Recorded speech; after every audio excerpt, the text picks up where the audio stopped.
hari-hari ini kita lihat Freddy Sambo single fighter, pemain tunggal, dan Irwas dalam hal ini tidak punya taring untuk tidak bisa berdaya meriksa dia.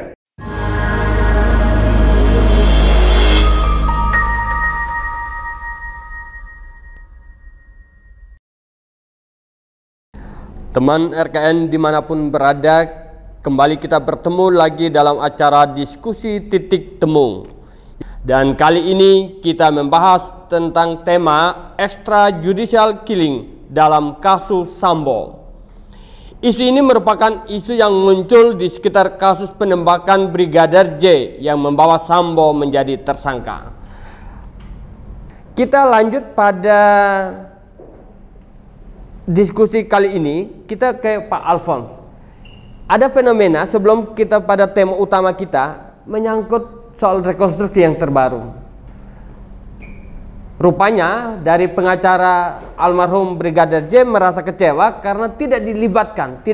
Sesungguhnya seperti apa yang boleh secara aturan itu yang boleh mengikuti proses rekonstruksi seperti apa? Mungkin Pak Alphonse bisa tahap pertama memberikan pandangan terhadap pertanyaan ini ya.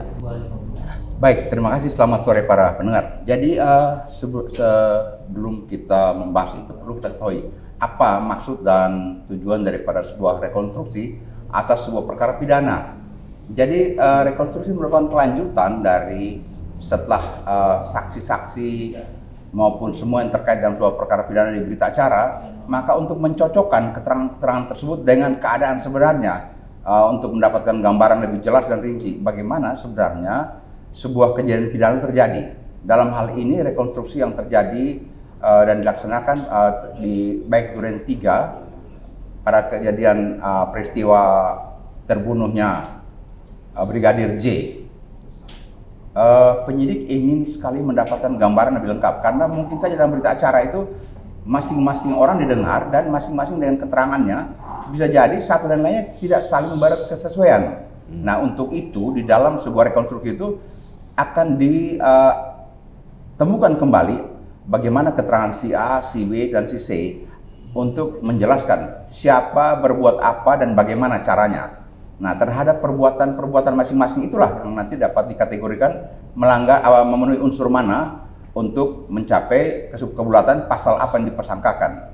Nah, sebenarnya rekonstruksi tersebut hanyalah semata-mata keperluan untuk kegiatan pembuktian dari segi penyidikan.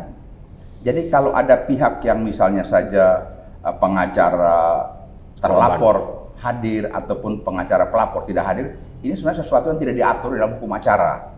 Nah, dengan demikian ini merupakan diskresi daripada penyidik, dan yang jadi soal mungkin kenapa dari pelapor tidak diberikan izin masuk, sedangkan dari terlapor atau tersangka ini kok boleh. Nah, ini sesuatu yang perlu diperjelas atau tanda tanya.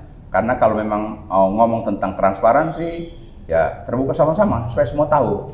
Nah, sedangkan ngomong tentang transparansi juga, di situ kan ada jaksa yang hadir, Komnas HAM yang hadir, kemudian Kompolnas hadir. Itu sudah juga mewakili aspirasi masyarakat untuk melihat sejauh mana jalannya rekonstruksi ini. Para aktor-aktor itu telah menjalankan peran masing-masing tanpa ada tekanan, tanpa ada paksaan dan sebagainya. Masing-masing bertindak sesuai dengan apa yang mereka kerjakan pada kondisi sebenarnya. Demikian. Baik, teman RKN, diskusi makin menarik, dan kali ini pada sesi ini kita lebih spesifik pada soal motif dari pembunuhan Brigadir J. Mengapa motif menjadi penting dan menarik? Karena memang ini yang harus diungkap apa sesungguhnya yang terjadi. Dari yang menarik juga ada rekomendasi tentang dari Komnas HAM misalnya pada tanggal 1 September. Nah, apakah masih relevan? Karena di dalam salah satu poin dari rekomendasi Komnas HAM tentang temuan adanya dugaan pelecehan seksual. Nah, kira-kira pandangan Pak Alphonse seperti apa? Silakan. Terima kasih. Jadi soal motif ini yang paling menentukan ataupun tokoh kunci dalam persoalan ini untuk bisa menceritakan motif yaitu Nyonya Sambo sendiri. Sedangkan dalam banyak hal kita lihat bahwa Nyonya Sambo dalam yang terang malu, belum stabil emosional dan sebagainya, sehingga menurut saya kalau soal pelecehan seksual ini sesuatu kondisi yang agak masuk ke area abu-abu. Karena bagaimana ceritanya kalau kita mau mempersoalkan pelecehan seksual? Mestinya kalau ini mau diangkat oleh Komnas HAM, dia berawal dari kondisi yang diceritakan itu di Magelang. Kalau dari Magelang itu pelecehan seksual ini kita definisikan dulu. Kalau dalam pembahasan perumusan masalah, apa sih yang terjadi? Apakah sekedar nyenggol-nyenggol badan? Apakah sekedar cubit-cubit atau apa? Atau masuk ke kategori 284 KUHP misalnya saja. Karena kalau 284 KUHP itu taruhlah masuknya alat kelamin dan sebagainya kan memerlukan visum et repertum. Nah, visum et repertum tersebut misalnya ditemukan sperma dan sebagainya itu ada tenggang waktu yang harus diperhatikan untuk bisa sampai pada kesimpulan itu. Karena kalau bilang ada indikasi pelecehan, kalau cuma dengar keterangan saksi aja, satu saksi 1000 saksi sama nilainya. Bisa juga keterangan tersebut direkayasa atau dibuat untuk kepentingan sesuatu yang diskenariokan. Sedangkan bagaimana keterangan-keterangan lain, alat bukti lain saling berkesesuaian, itu agak sulit. Karena kalau sekarang kita lihat keterangan saksi pada tahap pertama bahwa pelecehan di Duren 3. Berikutnya bergeser pelecehan di Magelang. Ini yang mana yang benar nih? Nah, sedangkan hari-hari ini kita lihat cerita pelecehan-pelecehan tersebut, lihat dari cerita dari kembang biak kisah yang diceritakan oleh salah seorang pengacara daripada tersangka. Nah, ini kan cerita dari mulut ke mulut. Sejauh mana dia tahu sendiri dan mengetahui. Sedangkan dari nyonya itu sendiri cuma dengan malu. Masih tergoncang dan sebagainya. Nah, kalau masih malu apa sih yang malu? Di situ malu itu yang kalau dioncei lebih lanjut bisa terungkap motif. Nah, sedangkan memang di dalam pembuktian pidana seperti banyak pakar katakan, motif tidak penting karena motif nanti di dalam pendalaman di pemeriksaan persidangan. Sedangkan kalau dalam pembunuhan dengan direncanakan atau pembunuhan biasa 338, dia tidak omong banyak tentang motif atau mengapa orang ini dibunuh, itu tidak banyak dipersoalkan karena yang penting ada pelaku, ada korban, dengan cara apa korban itu mati, sudah terpenuhi, sudah diteruskan untuk pemberkasan selanjutnya penuntutan. Demikian. Kembali lagi tadi soal motif, tanda petik Pak Petrus mensinyalir masih remang-remang. Nah, sesungguhnya apakah Pak Alfons merespon ini berkaitan dengan kasus pelecehan atau ada hal lain yang misalnya yang mendorong Ferdy Sambo dan CS melakukan pembunuhan? Memang itu seperti kata Pak Petrus remang-remang, bahkan menurut saya menjadi begitu beraneka tafsir. Karena kalau pertama Brigadir J itu ditembak karena dia melakukan pelecehan. Akhir-akhir ini kan kita juga dengar bagaimana Barada ini juga ngomong yang diteruskan oleh pengacaranya bahwa sebenarnya yang melakukan perbuatan tercela itu adalah si Kuat dengan si seorang nyonya, dalam hal ini Nyonya Sambo kan. Nah, karena itu diketahui oleh saksi di sana di Magelang. Nah, sedangkan si Joshua dalam hal ini tidak jelas perannya. Dengan demikian kalau kita mau omong motif kenapa sampai terjadi penembakan, ini kalau hari-hari ini kita lihat, kalau hari-hari pertama kita pikir mungkin kita duga Joshua satu-satunya penyebab cerita Nyonya Sambo itu dilecehkan. Tapi sekarang kalau lihat dari mantan pengacara daripada Barada itu, yang pelaku pelecehan itu ya bukan si Joshua, si seorang sopir. Nah, kalau kita kaitkan dengan pernyataannya malu-malu, mungkin juga jadi malu tuh karena bayangkan nyonya seorang 2 bintang kok berkedip mata atau bermain-main atau apapun yang terjadi dengan sopir. Nah, bisa saja terjadi sopir atau dengan siapapun juga. Itu yang membuat motif itu menjadi kabur sampai hari ini karena beliau sendiri tidak pernah ngomong secara terbuka. Ini kenapa sih saya diapain ini? Karena seperti saya katakan tadi, kalau diapain dan sebagainya, mesti ada keterangan lain, keterangan ahli atau surat. Nanti kalau visum et repertum jadi surat. Nah, dokter yang memberikan visum tersebut ya memberikan keterangan secara keahliannya dalam bidang kedokteran. Apa yang ditemukan di dalam organ tubuh yang berkaitan dengan pelecehan seksual ini. Itu baru bisa kita ketemukan ada motif seperti itu. Tapi selama tidak ada hasil visum menyangkut itu, keterangan-keterangan saja orang perorangan seperti ini, itu yang membuat kita tidak boleh berkesimpulan seperti apa yang Komnas HAM katakan. Indikasi-indikasi itu cukup meresahkan karena melebar nantinya. Sedangkan kesaksian itu tidak cukup. Kalau satu saksi ya 1000 saksi ya tetap satu alat bukti, begitu. Apa yang salah dalam manajemen dan profesionalisme kepolisian ini, Pak Alphonse? Sebenarnya dalam hal pengungkapan sebuah perkara pidana itu terhadap kejadian begini kan mulai dari perencanaan apa yang mau disidik ya, keterangan apa, alat bukti apa yang harus dikumpulkan sebagainya itu dalam sebuah satu rangkaian yang dari perencanaan sampai pelaksanaan pengawasan itu harus taat asas. Artinya setiap pimpinan unit yang menangani ini memang betul-betul kontrol apa yang dikerjakan oleh bawahannya. Tetapi karena soal ini pengawasan dari tingkat-tingkat yang lebih atas itu pun tampaknya ada kelalaian ataupun sengaja dilalaikan karena kebetulan berkaitan dengan figur seorang Ferdy Sambo yang mana berperan sebagai Kadif Propam, yang mana sekaligus Kadif Propam ini yang mengawasi cara-cara kerja polisi yang benar atau tidak benar. Nah, karena ini menyangkut dia punya persoalan sendiri, maka penyidik ini pun seolah-olah gampang percaya dengan apa yang disampaikan, padahal apa yang disampaikan itu penuh rekayasa dan akal muslihat begitu. Ini yang menyebabkan sampai pada tingkat Kapolres dan tingkat provos yang lain-lain juga menjadi berguguran hari-hari ini karena mereka tidak menjalankan ketentuan kerja sebagaimana tuntutan peraturan Kapolri yang menjadi panduan profesi. Terhadap langkah-langkah sesuai tuntunan atau peraturan Kapolri ini adalah apabila tidak dikerjakan secara taat asas masuk kepada ranah etika profesi namanya. Tetapi persoalannya kan memang ini soal dari awal rekayasa untuk sebuah kejadian. Maka begitu terjadi kejadian ini dan mulai masuk kepada sebuah penyidikan, mestinya tidak perlu banyak-banyak soal etika dipersoalkan, masuk ke penyelidikan. Sejauh mana alat bukti yang ada, kondisi yang ada bisa membuat penyidik berkesimpulan telah terjadi tindak pidana. Karena kalau di etika profesi kan ada nggak pelanggaran prosedur, ada nggak bekerja tidak sesuai dengan petunjuk profesi. Tapi kalau ini bukan soal tidak sesuai dengan petunjuk profesi, ada nggak aturan perundang-undangan yang terlanggar, yaitu orang mati di sebuah tempat. Nah, ini masuk pada kejahatan. Kalau kita omong soal kode etik itu kan di dalam ketentuan pelanggaran yang seperti dikatakan berkali-kali, ada buku 1 itu tentang pelanggaran, buku 2 tentang kejahatan, buku 3 kejahatan luar negara dan sebagainya. Ini udah bukan pelanggaran, tetapi soal bunuh-membunuh ini perbuatan pidana, maka harus masuk langsung kepada tahap-tahap penyelidikan untuk penyidikan. Jadi profesi dikesampingkan, masuk langsung supaya tidak panjang, sehingga pembuktian terhadap peristiwa pidana yang memang direkayasa ini cepat terungkap dan masyarakat bisa menerima bahwa polisi profesional karena telah mengungkap sebuah peristiwa pidana secara terang benderang dan tidak ada tikungan-tikungan atau maksud-maksud menutup-nutupi sebuah fakta tentang kejadian itu sendiri. Demikian.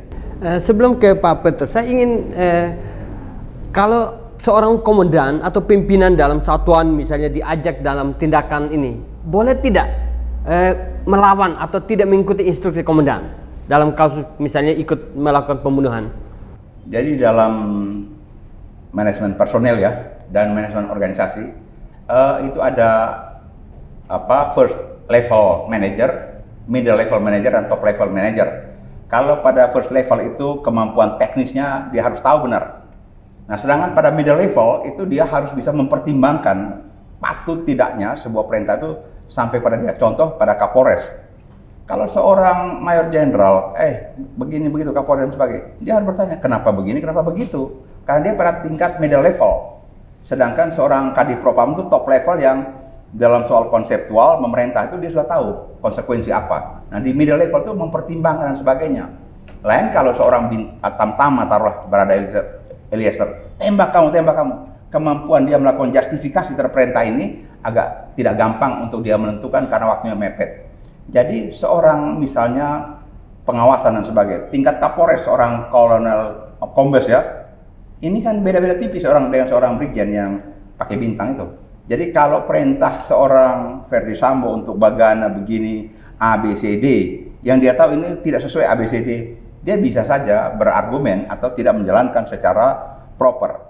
Memang ada konsekuensi apabila memang perintah si Sambo ini benar dan si Sambo bisa tetap duduk, bahaya bagi dia. Nah, itu konsekuensi jabatan dari seorang manajer tingkat menengah di organisasi kepolisian. Jadi memilih menentukan sikap ada pada komandan itu sendiri. Dengan perintah siapapun dia menentukan. Karena toh itu kan penyidik itu independen. Kapolres itu seorang penyidik senior di sana. Jabatan itu melekat, demikian. Maaf, satu lagi. Apa kira-kira di institusi Polri dengan TNI misalnya dalam konteks perintah? Pemaknaannya di Polri seperti apa dan mungkin sepengetahuan Pak Alfons seperti apa? Bedanya antara TNI dan Polri, di Polri itu perintah itu menjalankan undang-undang dan peraturan. Jadi harus baca aturan perundang-undangan.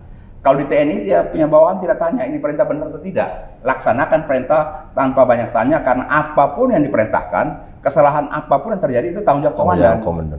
Bukan tanggung jawab dari para pelaksana. Sedangkan di Polri itu kadang-kadang penyidik pun independen. Dia buat pendapat hukum pada atas tidak setuju, atas suruh berbelok dan sebagainya, dia bisa bilang ini atasan punya mau kok, bukan saya sebagai profesional begini saya bertindak. Ada perbedaan di sana. Kita ingin masih memperdalam sesungguhnya tentang nilai etika yang dianut oleh Polri. Nah sebenarnya Pak Kapolri menggunakan slogan frase presisi misalnya.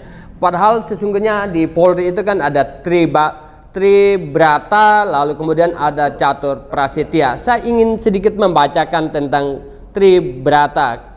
Kami Polisi Indonesia berbakti kepada nusa dan bangsa dengan penuh ketakwaan terhadap Tuhan Yang Maha Esa. 2. Menjunjung tinggi kebenaran, keadilan, dan kemanusiaan dalam menegakkan hukum negara Kesatuan Republik Indonesia yang berdasarkan Pancasila dan Undang-Undang 45. 3. Senantiasa melindungi, mengayomi, dan melayani masyarakat dengan keikhlasan untuk mewujudkan keamanan dan ketertiban.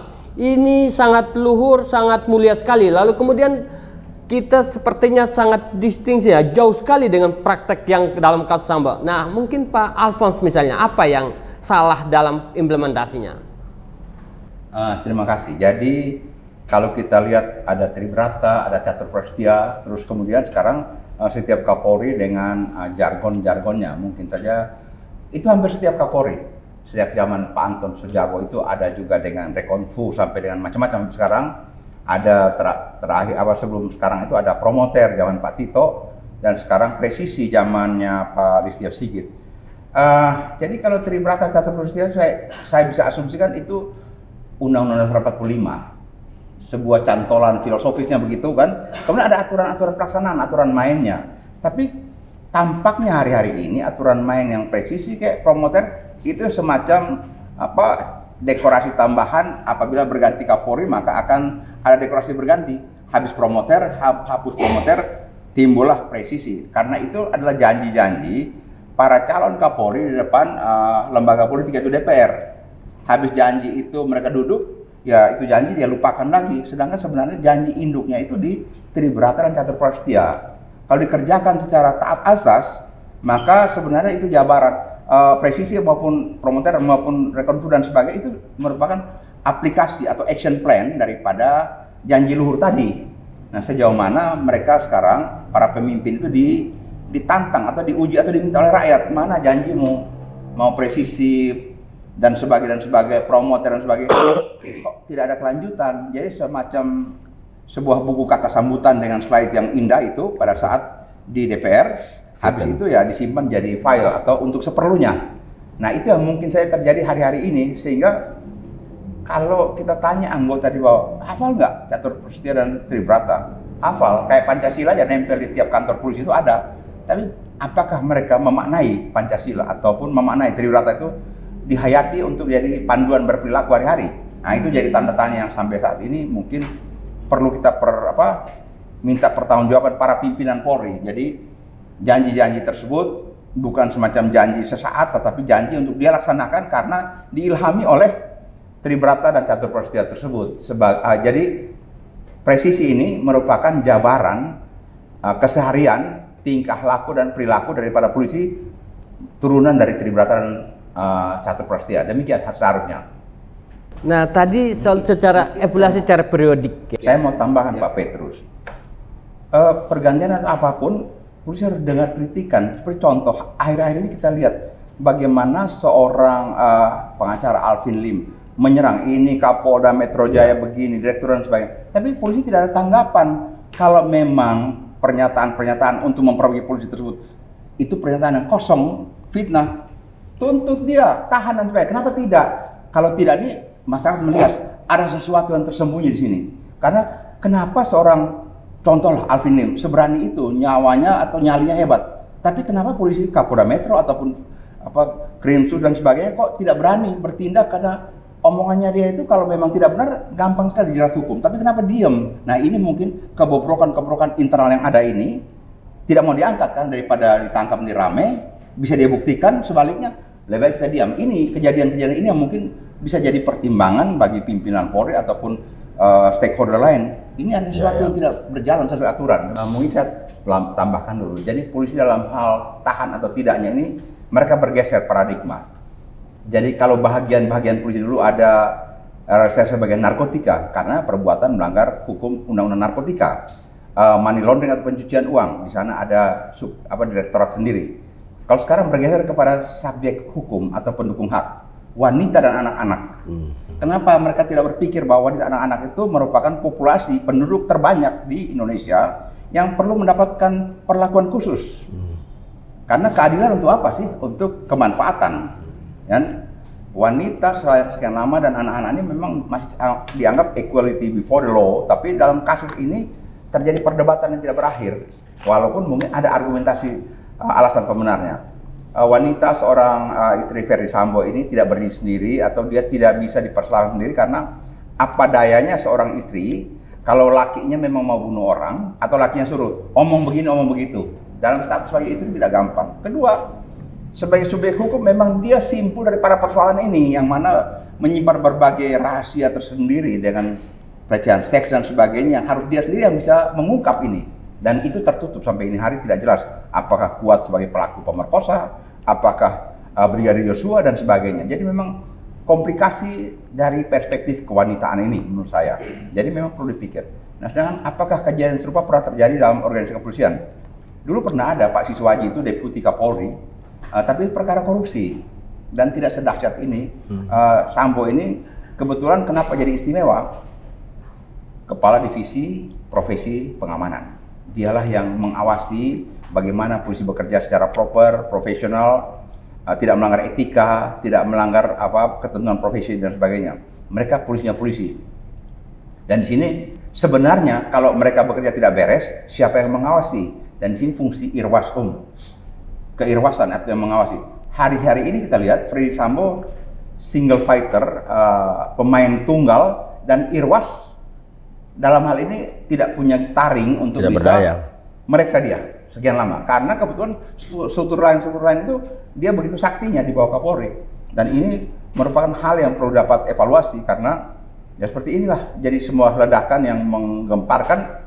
Bayangkan satu divisi, kepala biro paminalnya kena, kepala biro provosnya yang ini adalah tangan kiri kanan tukang pukulnya si Sambonya, dia semua terlibat dalam suatu konspirasi kejahatan. Nah, ini yang membuat kejadian ini sangat istimewa karena orang-orang ataupun pejabat yang dipercayakan sesuai fungsinya untuk menertibkan pekerjaan polisi secara profesional, mereka adalah orang-orang yang mempelopori kerusakan, merusak pekerjaan-pekerjaan polisi secara profesional, yaitu yang sebenarnya hukumnya begini dibolak-balikan sehingga terkatung-katung selama sebulan. Ini perkara menjadi pertanyaan publik yang menghilangkan kepercayaan publik pada bagaimana kepastian hukum yang dikerjakan oleh polisi. Demikian. Oke. Pak Alfan, saya ingin terlepas pada persoalan utamanya kasus pembunuhan misalnya. Tapi kan tadi di diskusi sebelumnya kita soal ilegal, praktek-praktek bisnis, dan termasuk korupsi yang dilakukan oleh oknum ya, mungkin kita mencapnya oknum. Nah, sebenarnya apakah itu menjadi budaya atau seperti apa melihatnya? Kecenderungan setiap pejabat yang punya kewenangan itu begitu dahsyat yang diberikan negara untuk merampas hak-hak warga negara yang dibenarkan oleh hukum atau sesuai aturan. Itu menimbulkan banyak privilege, kenyamanan, kenikmatan ataupun kesempatan-kesempatan untuk menyalahgunakan kewenangan itu sendiri apabila tidak diawasi secara baik. Karena itu yang sekarang kita lihat banyak orang mengkritisi. Ini banyak tingkat Kapolsek, Kapolres, direktur tingkat Polda, Kapolda-kapolda hidupnya begitu hedon, begitu mewah, dari mana gajinya? Karena kalau kita lihat dengan peraturan pegawai negeri dan sebagainya, 5-6 juta, tunjangan kinerja 20 juta sekian. Tapi kehidupan mereka lebih dari raja-raja, bangsawan-bangsawan di era milenial hari ini. Nah, ini karena penyalahgunaan kewenangan yang tidak diawasi atau tidak bisa diawasi. Karena ada kenyamanan-kenyamanan di sana, dan bisa terjadi ini saling, ibaratnya rangkaian gurita saling beri-memberi dan saling menopang. Sehingga siapa yang mau bongkar apa? Rame-rame masuk dalam sebuah kenikmatan dosa itu. Begitu. Nah tadi sepertinya ada kesan pejabat atau oknum pamer, tidak sepatutnya. Bagaimana menciptakan suasana bahwa tidak patut, apalagi sumbernya tidak berdasarkan penghasilan yang resmi dan lain sebagainya. Nah model pengawasan ke depan itu seperti apa Pak Alfon? Jadi menurut saya karena ini ibaratnya semua berenang dalam lumpur kotor, jadi siapa awasi siapa gitu. Karena kalau ada yang mau ngawasi nanti dibaca oleh yang diawasi. Emangnya Anda bersih ngawasi? Nah, kenapa tidak dibentuk? Misalnya contoh badan-badan yang sekarang ada tuh bentuknya ada tapi banci, tampak apa kelakuannya, disatukan aja di bawah Presiden atau Menko Polhukam. Contoh ada Satgas Saber Pungli, ada Satgas Mafia BPN, ada Komisi Kejaksaan, ada Kompolnas dan sebagainya. Kenapa tidak satu badan itu mereka mengawasi berbagai instansi ini dengan spesifikasi keahlian dan tupoksi itu, dan apabila ada laporan dari masyarakat ini si A, si B di polisi begini begitu mewah dan sebagainya, mereka tampung, mereka lakukan penyelidikan. Ini dari mana penghasilannya? Bagaimana penyimpangan yang terjadi? Nah, ini memberikan teguran atau memberikan arahan atau memberikan direksi kepada pimpinan organisasi, Kapolri dan Irwas dan sebagainya. Nah, karena dia di luar struktur dan di bawah Presiden dalam hal ini, maka dia sakti, dia tidak dipengaruhi. Karena jangan sampai saya katakan, yang jadi Irwasda di Polda, Irwasum di Mabes, ini juga dijinakan oleh unsur-unsur pelaksana, misalnya reserse, dia juga datang bersoan ria dan sebagainya, berdamai dengan dosa dan sebagainya. Akhirnya terjadi proses-proses pemaafan, karena gotong royong kan, mari kita sama-sama bergotong royong, saling membantu dan saling memaafkan. Nah ini akhirnya pengawasan jadi mandul, karena ibaratnya jeruk makan jeruk dalam organisasi. Karena orang yang di Irwas, kan dia juga dari bekas di Polda, entah serse dan sebagainya, atau fungsi-fungsi lain. Jadi kalau dia memang mau di atas, mau clean, tahu-tahu nanti di bawah bilang, Anda dulu juga punya kekotoran, ataupun bandit juga dulunya. Nah ini membuat orang-orang ini tidak gampang bereaksi. Maka saya pikir ada sebuah badan yang sudah ada sekarang, cuma tinggal dioptimalkan perannya di bawah satu komando yang lebih memadai, yaitu seperti itu, bergabung Kompolnas, Komjak, kehakiman punya, Yudisial, Komisi Yudisial dan sebagainya. Jadi mereka satu badan dan mereka bisa bersinergi untuk saling memberikan supervisi ke bawah. Begitu saya kira. Baik, terima kasih Pak Petrus. Soal tanggapan tentang wacana Perpo, Pak Alfon, gimana? Sebuah langkah kebijakan ditempuh untuk memberi manfaat optimal bagi kepentingan masyarakat banyak. Nah, apabila sekarang kita lihat berbagai badan-badan yang ada tetapi ternyata tidak memberikan hasil optimal, bahkan masyarakat kecewa, maka saya kira kebijakan publik yang nantinya akan memberi manfaat, saya kira seharusnya itu mendapat dukungan, karena sejauh niat baik untuk memperbaiki negara ini, mengefektifkan semua organ pelaksana, mengapa itu harus menjadi kendala? Karena kita semua kan ingin masyarakat yang berkeadilan, aparat penegak hukum atau aparat pelaksana ketentuan itu bekerja secara proper dan profesional. Saya kira begitu. Baik, rekan RKN dimanapun berada, kita akan berada pada penghujung acara ini. Kita sudah membahas tentang proses rekonstruksi, kita mendengarkan pandangan dari Pak Alfons. Saya di penghujung acara, saya ingin closing statement, mulai dari Pak Alfons. Apapun sebaiknya sebuah organisasi, tetapi apabila fungsi pengawasan itu banci atau tidak berjalan, maka semua yang dikerjakan akan menjadi terbengkalai dan rakyat akan menerima kenyataan mereka harus kecewa. Untuk itu pengawasan daripada rakyat untuk bisa mengoptimalkan peran daripada semua fungsi kenegaraan termasuk penegakan hukum itu sangat diperlukan partisipasi masyarakat. Demikian.